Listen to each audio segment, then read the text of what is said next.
probably the biggest of the naturally occurring toxins within foods that we eat, and also within the metabolism of things that we produce as reactive intermediates, are the aldehydes. And malonaldehyde is a very good example of this, along with its cousin, if you like, 4-hydroxynonenal. These are both aldehydes which occur from the breakdown of fatty acids, unsaturated fatty acids, when they go rancid. And this is probably occurs to all of us because we all eat some form of rancid fats probably every day.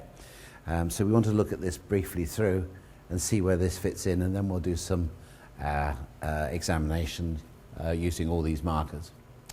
So aldehydes generally go through a pathway called aldehyde oxidase, is the favoured pathway with aldehyde dehydrogenase.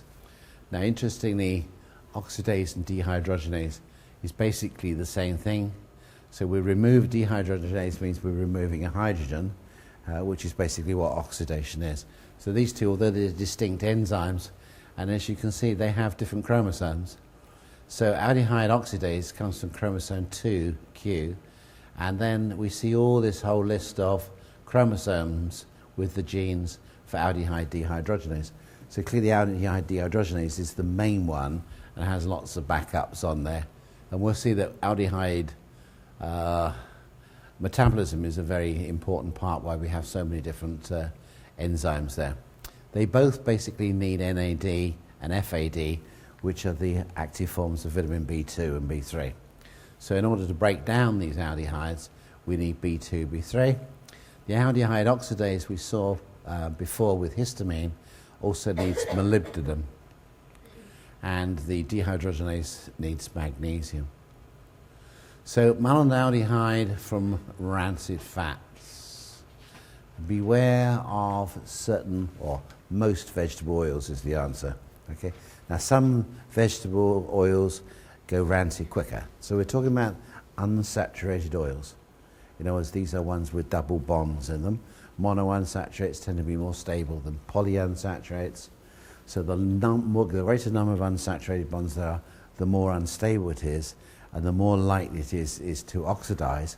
In other words, to take an oxygen then into that double bond, which effectively makes it a single bond, which makes it act more like a saturate. So it becomes stiffer and a higher melting point. So longer chain fatty acids with more double bonds go rancid quicker. So flax is one of these because flax is rich in alpha-linolenic, which has 3 double bonds, so it can become oxidized much quicker in the presence of oxygen. So first of all, you have to have oxygen present for it to bond onto that, and this is speeded up by heat and light. So if it's something in oil is exposed to the air with oxygen, light, so it's out in the light, and heat. So these are the 3 main criteria that make oils go rancid. Olive oil, most of the time is rancid because of where it's manufactured is usually in hot climates. So you've got the heat, you've got the light if it's done there, and the oxygen if they're exposed to the light for long periods of time, which often apparently they are. So our investigations into this is that 9/10 of olive oil is rancid. So olive oil itself is a great one, but it's a very popular oil to use. But in the majority of patients and people's cases, it's rancid. Rapeseed can be a good oil if it's organically grown. It's supposed to withstand heat quite well, but it is a rich source of alpha-linolenic, which is the 3 double bonds, so it can go rancid quite quickly. Sunflower has 2 double bonds. Corn, groundnut, or peanut oil, and safflower is omega-6 with 2 double bonds, and they can go rancid fairly quickly. Most packaged foods, bottled foods, which contain oil in any form at all, it's probably rancid, or it's not even probable, it is rancid to begin with. So things like mayonnaise, dreadful stuff to buy commercially, wonderful stuff if you make it yourself with the right types of cold-pressed oils, but to be honest, most mayonnaise, if you tasted proper mayonnaise, there's no problem, you'll never go back to taking, commercially produced mayonnaise. Humus, most humus contains rapeseed oil, maybe other ones. Sardines in tins, of course, use olive oil.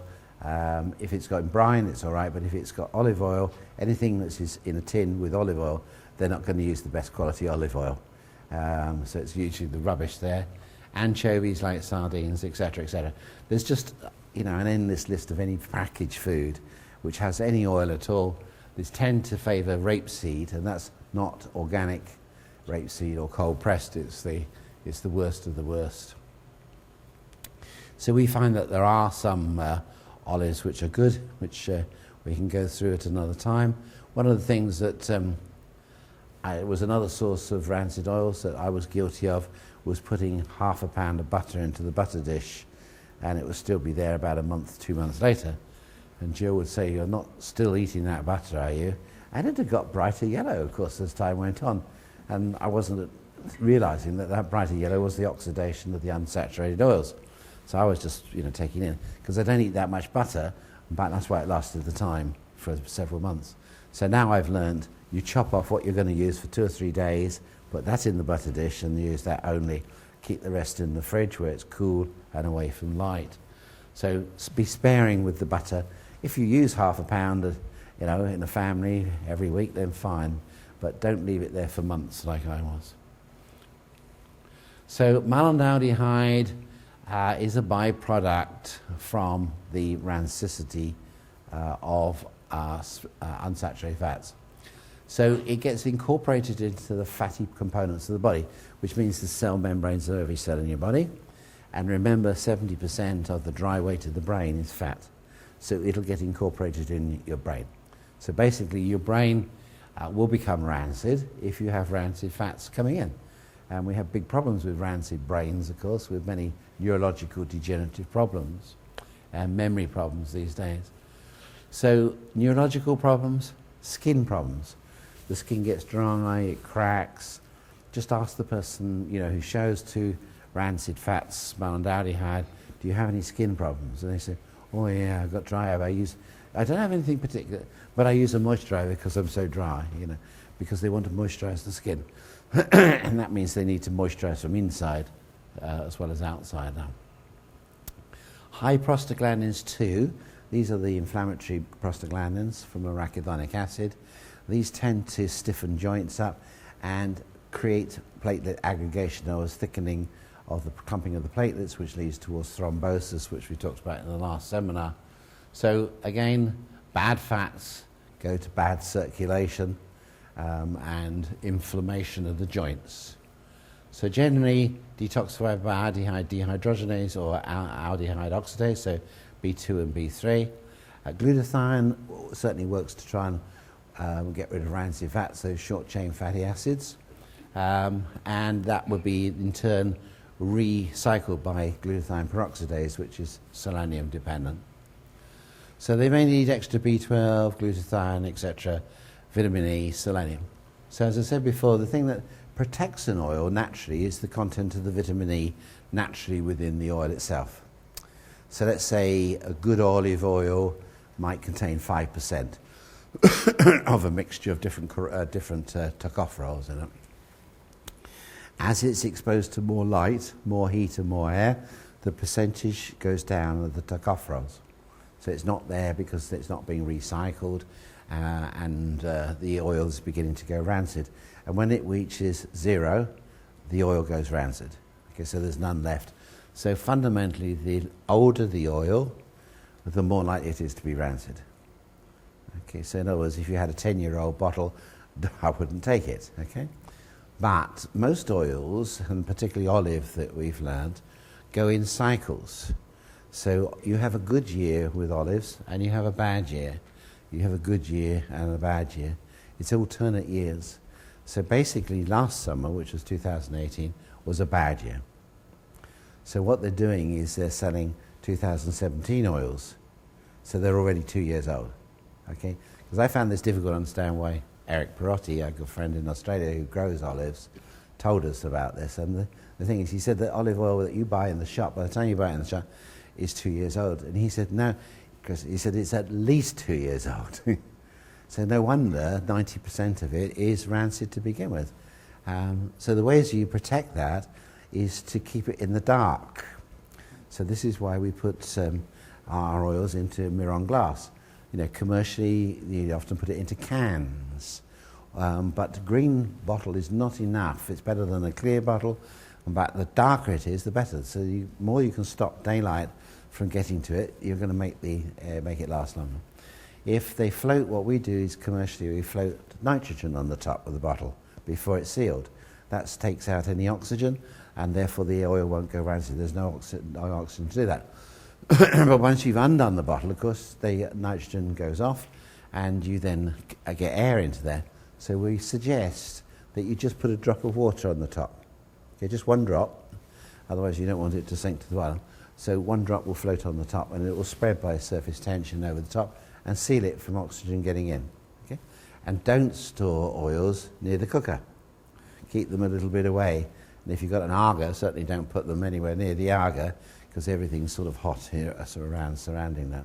So keep it cool, but unfortunately if you put olive oil in the fridge it goes hard. And interesting, that hardening is the saturate oil. You'll always find there's a little bit of liquid oil. Unsaturated oils have higher melting points or freezing points, so they don't freeze so easily.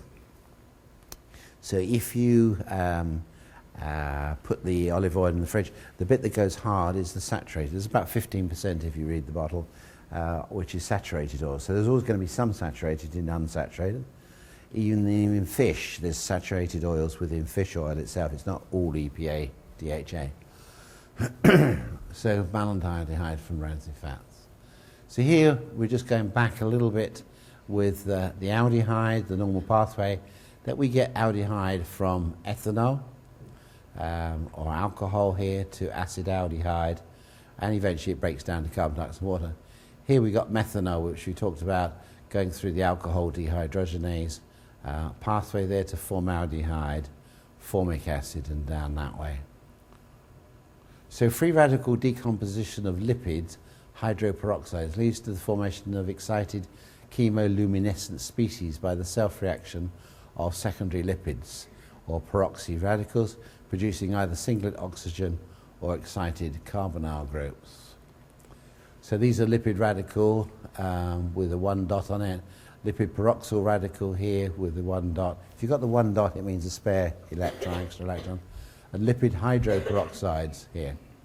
So all for malondialdehyde and for hydroxynonenal. So certain diagnostic tests are available for the quantification of end products of lipid peroxidation. To be specific, malondialdehyde. The most commonly used test is the T-bar, thiobarbiturate acid reactive substances. These react with malondialdehyde to produce fluorescent products.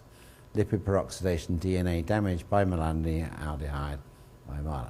So rancid fats primarily occur with unsaturated oils or fats, more susceptible to rancid because of the structure of many double bonds.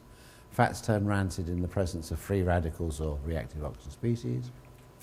So here we see our unsaturated lipid exposed, becoming a radical itself, peroxyl radical, and then finally the peroxide lipid there converting into malonaldehyde. So the measurement of the aldehyde is a measurement of the rancidity of an oil. Very difficult. You can do a lab test.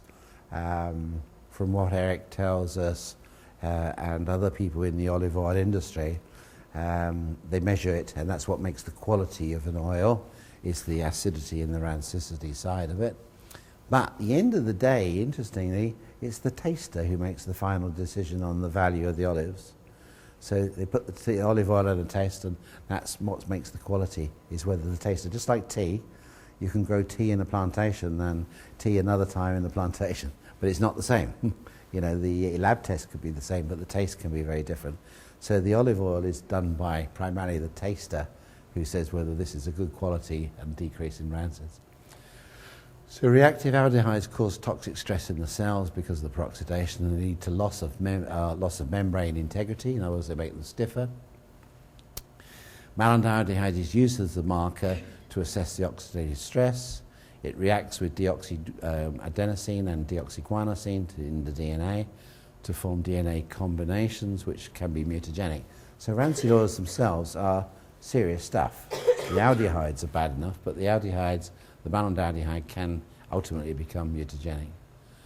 So measure the oxidative stability of an oil. The Rancimat method measures the progress of oxidation reactions, measures the volatile oxidation byproducts, which are largely formic acid. So formic acid is a single carboxylic acid. It's a carbon 1, and that is the standard. How much formic acid is the acidity level that they measure in the oil. So the biomarker formic acid is a good way for us to test whether an oil is rancid. So we therefore need to do two things, possibly. The easiest and most straightforward is to muscle test the oil. Just put it in the challenge, put a bit on the tongue, however you want to test it, and basically test a strong muscle. We suggest perhaps that you might want to use the complementary colour to take out any other stresses with the person, but basically the straightforward muscle test in the clear does the person weaken to it. If they don't, and many people do, because it's such a rancid compound, if they don't, you test them with formic acid. If they weaken to formic acid, then they've probably got a high level of formic acid in there, and you need to address that, possibly because they're taking in too many rancid oils anyway, but there are other reasons for that. But if they're assuming they don't weaken to the formic acid, you then put the oil and the formic acid together for your challenge, and then they weaken. So it's like a loading, if you like, of the oil with formic. So the patient should remain negative to that challenge. And if they're positive to the challenge with the two, that oil is rancid, but you've had to load it a little bit for the challenge. But I can assure you, after treating people for many, many years, I really never tested their oil. I used to tell them to bring in your food, bring everything in the way that you eat it, and they did. But they never bring in the oil on its own. They may add the oil to it, but they don't bring it in with the added oil. And I never got them to bring oil in. And now if I get them to bring the oil and just even mention, what oil do you use as a culinary oil for cooking and for salads and that sort of thing? And 90% of people use olive oil. And 90% of olive oil is rancid. You can almost guarantee when they say olive oil, you think, And that's why they weaken to malonaldehyde or 4-hydroxynonenal. So that's how we do the tests, using the formic acid if necessary to load the test. Strongly indicate a muscle weakens. So we know that many changes, we've done that, many changes occur. So let's test now for some of these toxins. So we've looked at the toxins. Let's go through and we'll do a demonstration on this. So when we found out that the person may have a toxin, we want to know what is the toxin. And basically, there's, as I said, 75,000, maybe 100,000 chemicals now. So you can't have a composite of all the chemicals in existence. What you can do is have markers for each of those pathways. So we mentioned barbiturates, isocyanide, nicotine, barbiturates, and so on. So you can have mixtures of all those markers, and that'll cover you for all the different types of chemicals. So you can have a chemical marker, although nothing is ever 100%. Composite, so we use that one. Toxic metal, again, would be of all the things that are harmful to the body. So when we look at the periodic table, roughly a third of the periodic table is good, essential for us, including gases like oxygen, nitrogen, carbon, and so on. Roughly a third is pretty neutral, doesn't do very much at all, and the other third is downright serious as far as toxicity. And fascinating, those things that are toxic, really toxic, are fairly deep down in the earth, as we'll see in the next module. The things on the surface are not so toxic, otherwise we wouldn't have survived. If all the food that we ate was in toxic soil, we wouldn't live for very long. But what we've done very cleverly, mankind at least, is we've mined things from deep down in the soil, and these are the toxic things, your lead and your aluminiums and your nickels and so on. And we brought them up and then used them from an industrial point of view. So toxic metals tend to be things which inhibit normal cofactor metals from working. So for instance, mercury will inhibit zinc. It's in the same column on the periodic table as we'll see in the next module, and so mercury is a heavier element than zinc, and so it displaces it. So it'll lock on to the same protein enzymes that require zinc. So when we call a toxic metal, that's what it does. Okay? Now a heavy metal means that it's heavy up the periodic table, and the heavier the metal is, the harder it is to get it out. So you need a greater amount of the good metal, the good, say in the case of mercury, you need a greater percentage of zinc in order to displace the mercury. Okay? So the heavier the metal is, the harder it is to displace. But not all toxins are metals.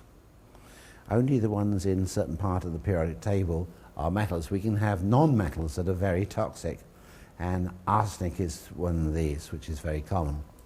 So we find arsenic is not a metal, but it's extremely common as a toxin. So we put that in with what we call toxic metals, includes anything really which is toxic, which we can muscle test. So arsenic would be along that. And of course, as we'll see in the next module, some things which are necessary in the body are also toxic in excess. Copper is one of those. Too little copper can have symptoms, but it's easy to have too much copper, and that can be toxic. And the same iodine. Iodine can be essential for many pathways, which we've talked about, but too much iodine can actually have a suppressive effect. So toxic metals and radiation, and we'll be covering that in the next module. So that means basically Earth radiations, geopathic radiations, electromagnetic radiations, as well as isotopes from radioactive elements. And I like to include there also fungal toxins, because these are toxins, they're chemicals, so they probably would come under chemicals, but they are some of the most toxic substances known to mankind. So chemicals, if we come up with chemicals with a person, sort of things that you might consider would be black walnut tincture. This is a very good detoxifier. Anything that basically stimulates phase 1 and phase 2. You know, coriander, wonderful detoxifier, coriander. Both the herb and the spice are good here. N-acetylcysteine, lemon balm, Melissa officinalis, rosemary, yarrow, other spices are very important as well. Spices were always used for detoxification purposes. They're used for culinary tasting, but they were considered to be medicines as well. So they had detoxification and they improved the immune system. So people were given spices to improve their health when they got ill and also to improve their detoxification. This is a little article about a supplement that helps to block the toxic effects from alcohol. And on this particular, Dr. Lundberg, who writes here that an oral supplement of cysteine, vitamin C and B1 were purported to help. The supplement doses that are cheap and harmless at worst, at best aldehyde, which is the detoxification of alcohol.